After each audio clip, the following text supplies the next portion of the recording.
The attorney for the Fraternal Order of Police, the police union, said running in a high-crime area is grounds for arrest. Well, you know, it's interesting enough that police here and firemen have the right to work in the city and live in the suburbs.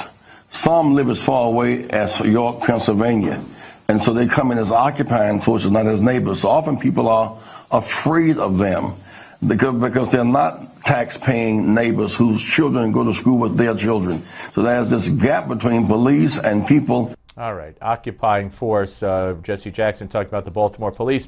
Bernard Kerik, former commissioner of the NYPD, former interim minister of Interior of Iraq, and former senior policy advisor to the U.S. Presidential Envoy to Iraq, and the author of a great new book. There it is on your screen, From Jailer to Jailed, My Journey from Correction and Police Commissioner to Inmate, number 84888-054. My eyes aren't that bad.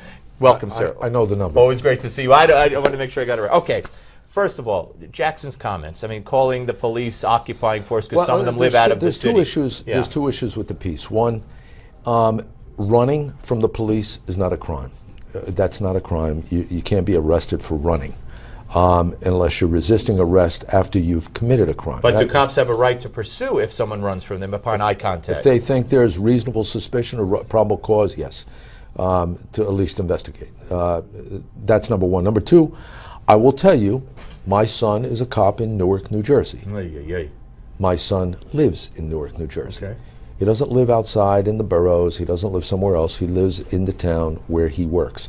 And many cops do. So, you know, don't believe everything you hear in the press. Right. Oh, no, I understand that. But if people did live, I mean, in New York City, lots of cops live in the city, but a lot live in the suburbs or Long Island. I mean, you certainly wouldn't consider them occupiers when they come into the city, the police. No, yeah. They're not occupying. They're protecting people in those communities. Absolutely. All right, Hillary Clinton, before we get to Baltimore specifically, if we have time, I want to pursue this. Hillary Clinton gave a speech today. We've been playing it on the show where she talked about reforming our prisons, mass incarceration, ending mass incarceration, talking about how, you know, we have more people incarcerated, it leads to poverty, blah, blah, blah, blah. How do you end mass incarceration? And hasn't this worked? These were policies instituted nationally under her husband's administration in the 90s. Since then, violent crime has gone way down. Am I wrong that if you lock up the bad guys, the criminals, crime is going to go down, and that's what we're seeing now? Well, Steve, I think I didn't hear her whole speech. I heard some of it, and I commented on it this morning. Here's what I think she's focused on, especially the nonviolent offenders. Now, there's two sides of this. There's the first-time nonviolent, low-level drug offenders. They're getting sentenced to 10, 15 years in prison. For, you know, in the federal system, that's what they get. In the state system, it would be 60 days. It would be a misdemeanor. It wouldn't be a felony. You don't destroy their life. You don't take them away from their community forever. And they don't have that conviction lying over their head for years. On the other side, on the white-collar side, I will tell you, I was with people that, commercial fishermen that caught too many fish. A guy sold a whale's tooth on eBay. And these are working people that paid taxes, took care of their families, took care of their kids, sent their kids to school, and, you know, spent on the economy.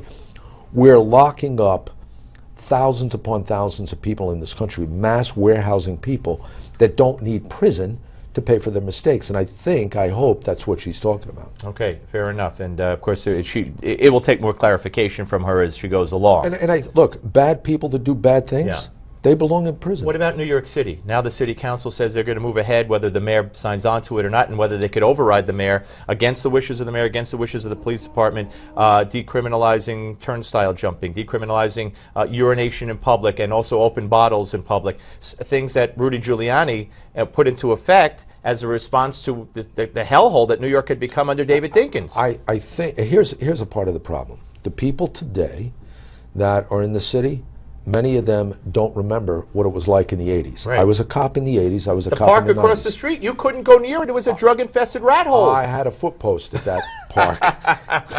At night, I had a foot post out there. I used to have a foot post on 42nd Street between 7th and 8th Avenue. Right. And all you did, 8 hours a day, man with a gun, robbery in progress, somebody got cut, somebody got stabbed, people jumping off buildings.